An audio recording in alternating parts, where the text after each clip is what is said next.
of the season. All began on Saturday, of course, with Manchester City winning, and of course, so too, crucially, did West Ham in David Moyes' last home game in charge, and Spurs late on, and Chelsea at Forest, Luton down, Burnley down, then Arsenal fought back and did their job at Old Trafford on Sunday. We've brought you that 3-3, so all eyes now on a huge game on Tuesday. First of all, in terms of tonight, Spurs have to win to keep the race for fourth place going, and if they do, they will hand the initiative to Arsenal on the final day against the champions Manchester City, in terms of the Gunners having it in their own hands. 2 games for you on Wednesday as well. Chelsea still very much in the European hunt are at Brighton, and so too Newcastle against one of their rivals, Manchester United, who really do have to win that game at Old Trafford. So Sheffield United, Burnley and Luton, because of that goal difference situation, all gone. Forest survived. Just a word on Bournemouth in 11, 48 points, record in the Premier League era. New 2-year contract today for Andrea Iraola, their manager. So, Villa up to 68, 5 clear of Spurs. As I say, it's quite simple now for Ange Postecoglou's side on Tuesday against Manchester City. They have to win, but so too do the champions, to keep it in their hands for a 4th straight title on the final day as well. Win-win, and a draw no good to either of them. Is the electricity in Liverpool games. You know I'm not a Liverpool fan, but I tell you what, when you watch a Jurgen Klopp Liverpool team play, they're usually watching a good game of football, and at the end it's easy to see teams, obviously close games out, be a lot more solid, go 5 at the back, 5-4-1. Honestly, I played for a manager who was exactly the same as him. They always took risks, they always played with courage, always played on the front foot, and they didn't stop at any part during the game. And I have to say, it's quite unique in this modern day to have a manager like that. So I was, I thought I was actually begging him to carry on playing at the end. Yeah, I get what you're saying, but what I would say on that, I think if that wouldn't happen to Arsenal or Manchester City, and that's the reason why Liverpool... The control. Yeah, they've got more control. They don't allow that situation to happen. The game's killed at 3-1. We knew they were guaranteed to finish third, and that is the case. They have 79 points. They'll get to 82 potentially. Aston Villa can get to a maximum of 71. Spurs can still get to 69, but only if they beat Manchester City tomorrow night. Sheffield United is their final game. If they were to beat Manchester City tomorrow night, then goal difference becomes interesting as well, doesn't it, on that last day?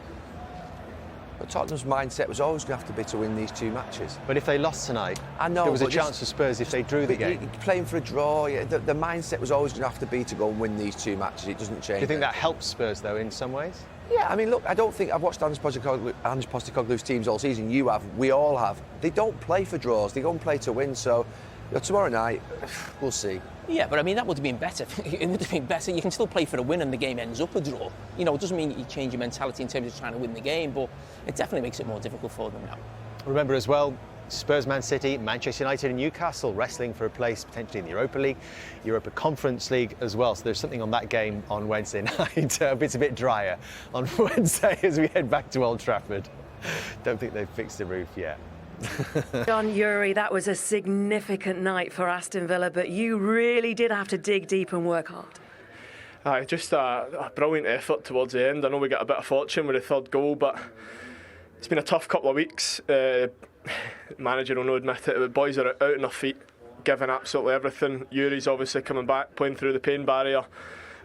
Some of us are sort of half men out there, but this play's got us going. When we got the 2nd goal, Big John, he's a bit nuts. He's a nightmare sometimes to have in your team, but he's got moments of quality. The second one wasn't a bit of quality, but the first one was a top finish, and we'll need to try and keep his feet on the ground the next couple of days. That was some substitution that was made. But for you, Yuri, I mean, it was a little bit shell-shocked around here when you conceded with that own goal with Emi Martinez. But once you fired them level, the momentum seemed to swing your way. Yeah, I think we created a couple of chances after that. Unfortunately, we didn't score, but in the end, we got the draw. Like John said here, we fought right until the end, and that's the most important thing. It's the mentality that we have. It was such an open game, so much activity going on in both boxes. It was, yeah. Unfortunately, we couldn't score more because we felt like we deserved a couple more goals, especially in the first half, and then still a chance to make it 4-3 at the end. So, yeah, it's unlucky, but we'll take the draw. John, when you say it's been tough, we know it's been really busy with Europe as well. How difficult was it to lift yourself with the injuries and the setbacks that you've had for this night tonight?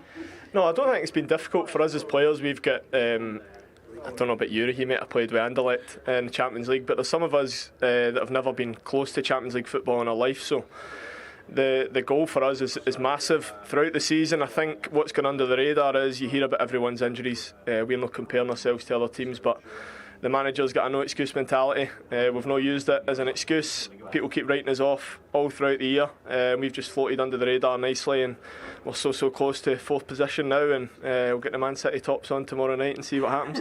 Yeah, I guess you will be watching tomorrow night? Yeah, for sure. I mean, it's normal, I think, the fact that we're in that 4th position and we want to keep it, and hopefully it will be all done tomorrow. But that's just it, because you could have done it tonight. That opportunity has gone, but you got yourself back in to put yourself in such a strong position. Aye, but we've got a wee bit of PTSD from coming back level, so I think the balance of taking the point, I think we've had a lot of experiences here. When we get back to Olympiacos is still raw in our mind. We came back to 2-2, it was a little bit too hectic, and we lose 4-2, so we're learning as a group, growing as a group, and we'll definitely take the point against a top team. Such a game as well for your final home game of the season. Just a message out there for all the fans that packed and made in all the noise. Well, I just want to thank them, especially at the end there. You could feel the atmosphere, the buzz around the club, around the players, and yeah, the fans were amazing the whole season. And it's not by chance that we had such a good record at home. So yeah, well done to them. You are so close. Well done to you tonight. So close. Enjoy it. Cheers. Thank you. Thank you. Football next season. This is an atmosphere transformed at Villa Park, isn't it, this season? Yeah, I mean, we're in the studio, but you could feel that raw, you know, on that 3rd goal when and I've been there at times this season when they've had big results, and it's great to see a club like Aston Villa getting back to where their supporters feel they should be. And there's a lot of giant clubs in this country who, because of the way the game's gone, have not maybe won a trophy for 10, 15, 20 years, and they feel that the hope of actually getting back to what they were in the past. This is European Cup winners in the early 80s, getting back to what they were in terms of challenging for trophies. And what he's done and what Aston Villa have done is give everybody hope. And those teams maybe just outside what we class now as the elite, maybe rightly or wrongly. You think of even Tottenham have won a long time without the trophy. You think of sort of Everton, West Ham. That was brilliant about West Ham winning a trophy last season. And it's just great when you see a different team having these scenes and basically mixing it with the big boys next season if they do get over the line. I thought it was great, Gary, what John McGinn actually said, because I think we forget sometimes what it means to these players. A player like John McGinn, who's come from Hibs down to the Premier League, had to fight his way to this end of the Premier League. Yeah. Do you know something? It's something that players talk about, that Champions League music. You know, you sort of got on a Champions League night, you're playing against one of the great teams like AC Milan or Juventus or Bayern Munich, whoever it may be. And Aston Villa's history is about those types of games. So the idea that this group of players, and some of which have never played in the Champions League before, it's absolutely fantastic, and we need more of it. We need more disruption to the sort of, if you like, top 4, top 5, whatever we think of it is. We need results like this. Newcastle did it last year, came into it. Aston Villa this year. Obviously, Leicester did it a few years ago. The more it happens, the better. He has absolutely got them in the palm of his hands, though, hasn't he? Just wonder what could happen with another summer of recruitment. Maybe they've got 2 billionaire owners. Like everyone else, they've got to juggle the financial constraints of the Premier League. That'll help if they get in the Champions League. Absolutely. Massively. Give them a bit more wriggle room. But it should have been over tonight for Liverpool, shouldn't it, at 3-1? Well, I mean, you say that more often than not for most teams, it would be. But, I mean, this is a great thing for Jurgen Kwanzaa. You know, the young centre-back who played a lot of games this season. You just see him here at the back post. Again, it's another set-piece Villa can see. But this header is absolutely out of this world. And you see, he's trying to hold his run because of the offside trap, if you like. But he gets up so high and he's actually ahead of the ball. His body position when the ball is in the air and he actually makes contact is like... It reminds me a little bit. I've seen Ronaldo score these type of headers, you know, when he gets up so early and he's almost in the air waiting for the ball. And as it comes across now, I mean, let's just get it back just as he heads it. Can I get that there? I mean, look at his body position. Look how high his knees are off the ground. It's a memorable first Premier League goal for him. And it's a go in off the top, almost that one where it starts outside and comes back in the top corner. So it was a brilliant goal. Stop it there. The one thing I couldn't believe, just watching it from a Villa perspective, and you mentioned before the game about conceding from crosses. Didn't you just isolate at the back post against him? I mean, he's only from 6'2". Didn't he's the smallest player on the pitch? I don't know how that can happen. No, there isn't an adapt. They don't adapt, or they don't sort of see the danger. You see Pau Torres, you see Tielemans. Someone, you just look at him. He's no chance, didn't you? I mean, he doesn't do very well himself. He lets him go inside him, but absolute mismatch. Little pat on the back for Jamie. The pre-match analysis about conceding from crosses. Well done. Oh, yeah, thank you. Get it right sometimes. The work paid off. But Liverpool really only have themselves to blame. Yeah, they do. And what's interesting, Jurgen Klopp made substitutions and he took Endo off and McAllister goes back into the holding midfield role. And I think he's found it tough at the start of the season in that position because I don't think he's got the legs. He's got the footballing ability, but this time the footballing ability lets him down. But at times, he can take a little bit too long on the ball and get caught in that situation. But I sometimes look at that. Listen, I'm talking about Liverpool. You've got to look at this guy who's come on off the bench and changed the game. Yeah. They were getting chances, though, weren't they, generally? Yeah. Villa were getting closer. They were knocking on the door. I mean, he finishes this one as well. It goes through his legs, actually, as he sort of like scissors on the ground. McAllister. There's no chance, Alisson. But one thing I've noticed, actually, about Arsenal this season, we talk about always playing from the back. Mikel Arteta and Arsenal, in a situation like that late in the game, are not scared now to actually go direct. We sort of feel like we don't see it as much now. You always play from the back. But I see Raya a lot of times now, late in a game, they'll just go along with it. And I think it's refreshing, actually. We talked before the game about the potential force of the Aston Villa crowd, and suddenly they sense something. Now, once they got that second, I mean, you just felt that something would happen. The momentum shift in the game was there. Liverpool were attacking less and less, and Villa's tails, but it's a massive prize for them. Just talked about it, and this is a really good pass into him, Pass from McGinn into Diaby. I mean, obviously, he talked about legs and being able to run. He gets done there, McAllister, on the sort of half turn, but what a play it is from Diaby. I mean, he's electric when he's like this, and then there's a bit of luck. But is there a bit of actually intent there as well from Duran? I don't think so. I think what he may do is look to try and control it. He's so fast. I mean, this is slow-mo, so you don't really get it. I mean, it looks there like he might have meant it. He doesn't. I mean, he may just adjust his legs slightly because he thinks that he might want to control it, but it just hits him. I think, listen, he doesn't mean to do that. Of course he doesn't, but be it one heck of a finish if he did. No, but my point being is, I think if you're actually, I'm trying to actually look at his running action and how high these are. Does he overstride a little bit, as if he does mean it? Yeah, it feels like he lifts his knee just slightly above. I think we see it more on the next angle, but when you see his actual running action before it gets to him and how high his knees are going, so you just keep an eye on him now where his knees are, right, left, there.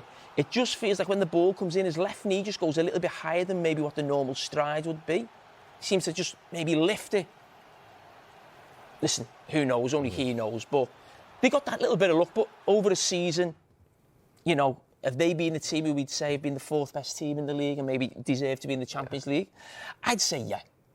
They've still got to get over the line. We'll see what happens in the last two games for Tottenham. But maybe they deserve that luck because, as I said, I think they've been fantastic all season. Those feelings, somehow it got away from you tonight, but how are those feelings right now? Oh, it got away from us tonight, there's no doubt about that. We played a really good football game. Everything could have happened tonight, as one team was playing really for absolutely everything and one team is playing football and wants to win the game, and we were really, really good. We played a lot of good stuff because Aston Villa had loads of problems. Then, I'm not sure. Before we changed, we gave them too many chances in that moment. Pretty much we were not compact enough anymore. It was very intense for the boys, obviously, and then they created too much. The balls, we couldn't defend the midfield. We were too often in our box. That's why we made the changes. And then we make a mistake. We're on the 3-2. That's how it is. You should not pass the ball there, but we have to show in different ways. Then could we keep it? Yes, of course, but it happens. And in that moment, we open the door for them. In that moment, the atmosphere was there. And then they scored the equalizer. I don't even know how. Somebody hit somebody, I think, and the ball goes in. Yeah. That's it. Now I'm really. I think the character and the attitude the boys showed is absolutely outstanding, and that's most important in our situation now. So would have loved to win the game. I think directly after we changed it, the super football moment when Dom is in the box, and we had before that good moment. So, but then. In the moment when we gave away the 3-2, yeah, that was then really tricky. And obviously then 3-3, and then they controlled. Then they wanted to keep it as well. Yeah, that's it. That's the story of the game. Yeah, disappointment for Jurgen Klopp. One game to go in his Liverpool career, in his Premier League career as well. He is going to be. It'll be easy for me to go to Jamie on this. He's going to be one almighty miss. Yeah, the games that they play in are always good games, and he plays football in the right way, the way in which, there's this sort of question that gets asked, who's your sort of favourite manager? And I would always say Jurgen Klopp. Obviously, the team he manages I'm not a fan of, but, he's just the personality, the character, the style of play, it's the electricity to it. It was called heavy metal football when he first came to England. It's adapted slightly, but I love watching his Dortmund team in the Champions League. When we had the Champions League sort of all those years ago, that Dortmund team were amazing to watch. And so was this Liverpool team. They played football as it should be played. Everything out there on the pitch, players going forward, players pressing, players looking to score a goal, tackle, run, pass, all the simple things. We hear a lot about structure, we hear a lot about tactics, and we love it. We love all the different styles of play. We respect that some teams have to play more solid, but we need teams like that. The XG of Aston Villa, incidentally, tonight was 3.36. That's the second highest figure in any game this season. Think about the 3 goals they scored, but also that huge miss of Diego Carlos. And go on. So do you say that was the second of any team? Second highest. Well, that's what some Aston Villa's second highest. Oh, Aston. Sorry, because Liverpool's actually against. I think Newcastle this season on a Monday Night Football was about 5 or 6 or something bizarre, and that probably sums Jurgen Klopp up. Is he the most exciting Liverpool manager there's ever been? Because I always think back to the Liverpool teams, maybe not Kenny Dalglish's team, but the ones that you played, and even maybe early in that, there was quite a sort of they were famed for sort of, if you like, killing the game, weren't they? Sort of back in the 70s and 80s. Is he the most exciting Liverpool manager ever? I think you're right. I think there's something in that, but that's something for the neutral. I don't think when it's your team, you want to be known as the most exciting team or the best watch or the most entertaining. No, I don't. Well, I'd rather win more trophies. No, I get that, but what I'm saying to you is... Well, you're talking about Liverpool teams of sort of like what they did away in Europe under, say, Bill Shankly or Bob Paisley, Joe Fagan. They're not mutually exclusive, those points. You can be the most exciting team and win trophies. You don't have to be either or. I mean, he has won trophies and he's won champions. He has, but what I would say is there's no doubt, if you're the new manager coming in and people say you can't replace Jurgen Klopp, you said before the show, and you're right, how can you replace that personality, the sound bites in the press conference, that connection that we see with the supporters? That is very difficult. But in terms of on the pitch, the first thing the new manager has got to look at that is Liverpool defensively. Because you said Jurgen Klopp type of football is your best. I think when Liverpool come second to City, the season after they won it, and then I think a year or two later, they pushed City again all the way. I would say that is my favourite type of football, because that is Jurgen Klopp getting everything right in terms of being strong defensively, being so exciting, attacking. But it's difficult playing that football, the way he plays it, such a high-octane sort of style of play, and getting that balance exactly right at both ends of the pitch. It was the Wijnaldum and Henderson doing those jobs in behind Mane and Salah, wasn't it? They were sort of shuffling across, and they were providing a lot of cover for that defence, but also for the wide players who were staying forward. All right, let's hear from the Aston Villa manager, Unai Emery, with Juliet. Unai, how is the arm? You punched the air so much tonight. Good evening. Yeah, we are very proud of the season we did.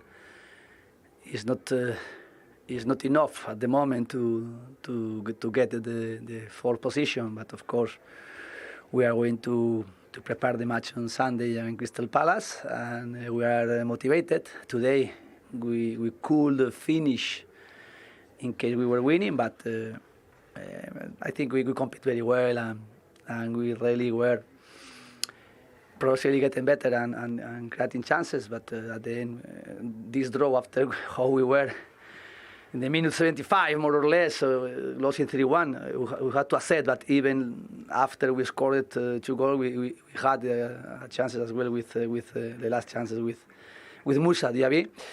But we are celebrating the season, and with our supporter here finishing in Villa Park, and still 1 match to play, and still the really greatest objective we can dream at the beginning of the season to get it. Such a big step, though, towards Champions League football next season. Still very much in your own hands. Will you be watching tomorrow night? Tottenham, Manchester City? Yes, we are going to think in us, and we are going to prepare tomorrow morning. We are going to train and prepare our match on Sunday, and everything is in our hand to get it, and we are going to try to prepare for us, not thinking in another matches. How inspired was that substitution? How much of a hero, John Duran, tonight? Yes, John Duran is a potential player, and you have to try to help him, to guide him.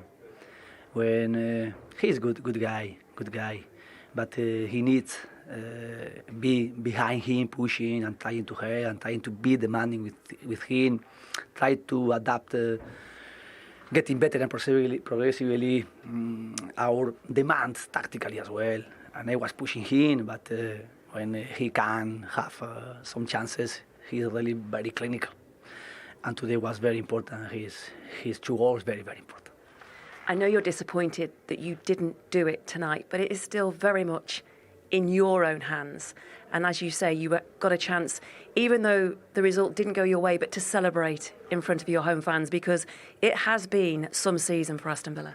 Yes, we are today celebrating with our supporters. Of course, still 1 match to play, and still the objective we have in front, and we have to continue pushing, and continue working and being consistent, because we were consistent all the season. We were reacting, we were losing. Today the summary in 90 minutes is more or less similar. We started losing 5-1 against Newcastle the first day. We started losing the first minute, but we reacted, and then again we were struggling like we struggled during the season.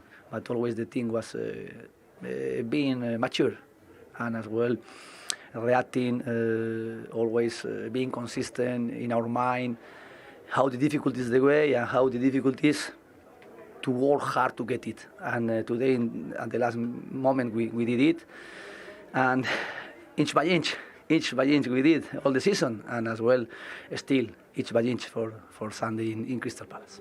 Go well, Unai. Thank you for your time. Thank you so much.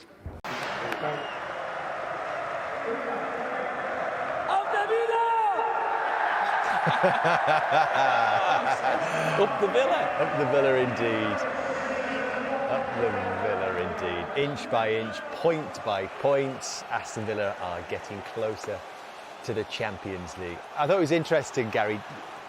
He was so animated on that touchline tonight, wasn't he? But when he said, you know, there was the families and everyone going around the pitch, and him obviously getting the fans going as well. But he's very quick to stress they're not celebrating the top 4 just yet. Yeah, I think it was really important for him to sort of explain that they were celebrating the season, obviously thanking the Aston Villa supporters for everything that they've done, but there's obviously still a job to do. And look, I think if you were Aston Villa, I know they said that he didn't. Did he answer the question about whether he'd be watching tomorrow night or not? I can't remember what he said now.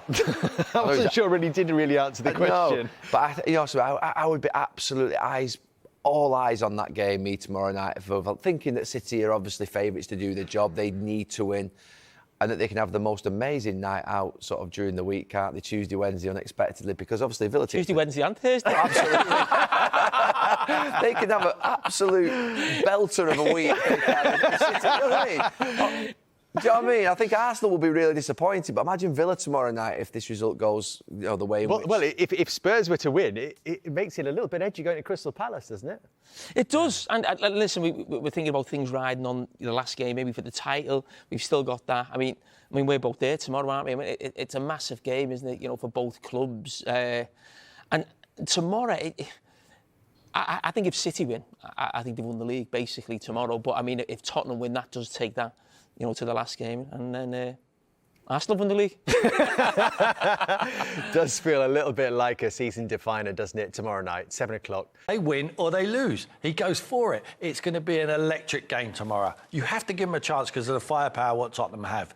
But on the other hand, they leave themselves wide open. And if Man City take their chances, it could be a cricket score. But you know, sometimes we talk about games and one of the sides are sitting in and one draws a great result.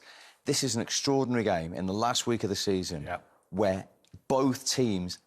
You've been in that situation, haven't you? I have. And we never mentioned in 99, I was playing for Tottenham, we went to Old Trafford and we scored. Les Ferdinand scored his one and only goal at Old Trafford and no one celebrated. Not the Man United fans and not the Tottenham fans. There was 5,000 Tottenham fans there who never celebrated because it could have helped Arsenal out. Now, it'd be interesting how that atmosphere is. But in the dressing room, you want to win. You play for your shirt. That's what you get paid for, to win football matches. Postecoglou said it today. You want no other interest other than winning the game for Tottenham. Because if they win 2 games now, there's a real chance. And they've obviously got a chance. They've got a chance of finishing 4th. Yeah. So, I mean, if Aston Villa had won today, then OK, you might ask that question. But now they can get into 4th place, then there is no question what's going to happen. They're going to go for it. And Villa, if Tottenham were to win, I'd say it's a bigger, they've got to go to Palace, who've suddenly won 5 out of 6 on the final day. Yeah, well, there's Elise, Mateta, how they're playing at the moment. Eze. Yeah. You don't want to play them at the moment, especially at Selhurst Park. It's the last place you want to go, especially when you're running on empty. They want to go. They don't want anything in that last game. Because Palace, there's something on that game for them there. And a lot of these Palace players, the eyes of the world will be on that game. And they're playing for their futures elsewhere, I would suggest. Look, they've had a decent... Glasner's done a good job since he's been there. But Eze and Elise, Anderson, they want to get away. They want to play at big clubs. And there's a good chance they might. It's in the shop window. That puts them in the shop window. And, obviously, Tottenham play against Sheffield United, so you would have thought that Tottenham are going to have a better chance there. So it really needs to get wrapped up before it comes to that last game, I'd suggest. Fantastic game to watch. Let's speak to the Villa captain, John McGinn, live at Villa Park and see what it was like to play in. John, well done for that comeback. I mean, it was incredible to watch. What was it like to play in? Oh, absolutely horrible. End to end. So we actually played to their strengths, so we were disappointed with that, but the effort these boys are putting in, I think it's went under the radar this season. Because of the way the manager is, he doesn't like excuses. We've had a fair share of injuries. We've had key players out for the whole season. So for the effort we're putting in after the disappointment of the other night, I think you could tell at 72, 73 minutes, I thought, right, let's get us going here. But you could see it was dead bodies out there. Then Big John comes on and it's a brilliant finish and the crowd rolled us on at the end. Yeah, I mean, those last 5-6 minutes, I mean, that mentality you're talking about, how deep did you all have? Of us have played a lot of games, but we've got a problem in this country of complaining about playing football. We're living the dream, playing at the highest level. And we've been involved in the Premier League for the last few seasons, been Saturday to Saturday, and you boys will know how boring that is. So you're watching teams at the top end of the table, wanting to compete, wanting to get things that we've not achieved before, and that's the mentality we've been trying to drill into the boys. But there's a balance there of tiredness, just needing to get over that line, and we are so close now, but we're not quite there yet. John, it's Michael Owen speaking. I was just wondering there, you said you've watched other teams. You're going to be doing that tomorrow night. How are you going to watch it? Is everybody going to be together, or are you going to be all individually? It's obviously an potential exciting night for you. It is an exciting night. We'll actually get the Club's Player of the Year awards. So while Ollie's on the stage collecting every single award going, we'll have, I'm sure, on somebody's iPad or phone, and then being the biggest Man City supporters in the world. But I think it's a dangerous one. I think Tottenham are more than capable of beating anyone in this league on their day. They're a very dangerous side with a good manager. So we need to keep the boys focused. We might only need a point on Sunday, but if it manages to get finished tomorrow, I'm sure the sparkling water will get changed to something a wee bit more fizzy. John, well done, mate. Real character. I thought you cracked your rib in the first half. I thought you might have come off the pitch. Honestly, I've done something to it, but I was going mad at the ref because I do genuinely think, right, I'm watching some players in other games in the league, and they're falling over with nothing. But I feel as if there's certain players in the league that don't get fouls like that. And I was going mental. He's elbowed me clearly in the ribs, but I quite enjoyed the fact that it allowed me to get one back on somebody else. I did feel a wee bit bad about that. But he caught me a cracker, fair play to him, and I've definitely done something to my left rib, and it's a miracle that I've got through that game. John, it's really difficult playing on a Thursday. It's a lot easier when you play on a Wednesday. Are you going to be looking forward to playing on a Wednesday? I mean, this is our first season in European football. It's just been a dream. We've definitely underachieved in that competition, we know that. But I think when we got back to 3-3 today, I think some people will be thinking, why are they not going for the winner? Why are they not going for the winner? I mean, if we took the 2-2 draw at home to Olympiacos, we might have been in a better position for the second leg. So I think it's about learning as a group. We're not used to these situations and scenarios, even though we have experienced players in the group. It's all a bit new to us, but for 10, 11 years since we were children, we've dreamed about playing in front of that Champions League music, and hopefully we're so close now. So if we don't manage to get it, don't speak to me all summer. Well, we're delighted to speak to you tonight. You're nearly there. Well done tonight. Thank you. Well done. Thank you very much indeed. John McGinn, live from Villa Park. You can hear it in his voice, what he would mean to that group and to him. He's so honest. He's great, and he's great for the public to watch. You know, not only is he a warrior and a manager's dream, but he's also good for the public because he gives you... If you're a Villa fan, if you got on that pitch, you'd play exactly like him. You wouldn't have the quality, but you'd have the same heart as him because he wears his heart on his sleeve. He plays for that badge. The shirt, he appreciates he's in the Premier League, and now he wants more. He wants more than that. He wants Champions League football, and the managers give him the Champions League football by putting a team together which can challenge and be so consistent all season. You'd have to say, if they get there now, they deserve it. And to come from 3-1 down tonight, because you both said, I think the next goal at half-time could be crucial. Villa probably have to score it. Liverpool scored it 3 minutes into the second half. Yeah, exactly. Let's have a look at that 3-1, Steve. We'll just play it slowly because it's a free kick for Liverpool in a dangerous enough position, but Aston Villa are getting the line basically based on the 18-yard box. And what you've got is two players on the ball, and Tim was mentioning it. This is why they have two players on the ball. There's a dummy run that's about to come from Trent Alexander-Arnold, and it actually shifts the defence back. We'll just watch Trent running up to the ball now, and when we pause it, when he's about to hit it, we'll just forward it a little bit more. Look at this man here.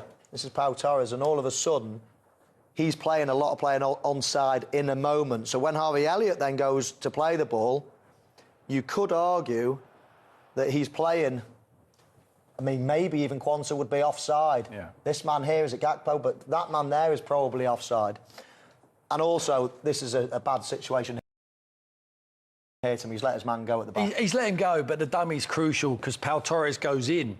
And when he goes in, he then tries to correct it and come back out. But Virgil doesn't let him come back out. If you rewind it a wee bit there, Michael, if you see, he realises that he's dropped the line, and then as he tries to come left and come out of there, you watch it, Virgil van Dijk, number 4 there, he leaves him in there, bumps him, bump. Without that knock there, he's offside, Quansah at the back post. Yeah. It's really, really good, clever play from Liverpool and a wonderful header. Yeah, I love the header because if he tries to head that with pace, Steve, he'd have to go to the ball and almost head it hard. When the ball is coming over your head like that, or you think it's a bit too high, if you back up and just almost let it hit you, you're giving the ball another couple of inches just to drop down. So ideally, that ball would have been dropped a little bit further and he would have gone bang and headed it in. But he's probably thinking, that's going over my head here. So I'll take a step back, I'll jump high and long, and I'll just take the pace off it. Gives the ball a little bit more time to come down. Beautifully directed header. Yeah, and after that, you know what? We were talking, we're thinking damage limitation here. You know, 3-1, looks like they've got no energy left. All of a sudden, the crowd picked them up. They got a few opportunities, they created a few chances, had a disallowed goal, and then they got them. Their little character, epitomised by that man, McGinn, just drove them forward, and they get back in the game. Incredible. And this is how they got back in the game, Tim, as well. I mean, it's a poor one from Liverpool's point of view, isn't it? Yeah. I mean, you see Alisson dropping the ball here. We'll just speed it up a little bit. Virgil van Dijk gets the ball, and you think, you have got options, Virgil. And when he's about to play it, if we pause it there, I mean, if you're a midfielder, would you want it there? You've got a bit of space, but would you want the ball there? I don't want that ball there. And I think if you give Virgil his time again, then he would pass that ball out there to Gomez. Yeah. I mean, that's the safe You can ball. Open them up. You can go there, but you can also come back and come out this side, can't you? Yeah, the only place where if you're a Villa player and you're a Villa manager, the only place you want him to play that is into McAllister. Yeah. Because as soon as that ball's on its way, so are the defenders, and they're surrounding him. Yeah, 5 players all around him. Miscontrolled. Really. Yeah, and he should know what's around him. Great touch. That is a brilliant touch. Great touch from Duran. Just waits for McAllister to go that side, just pops it inside. Whoops, there he goes. Cannot get back. Hits it inside his legs. This one, no? You're never thinking that?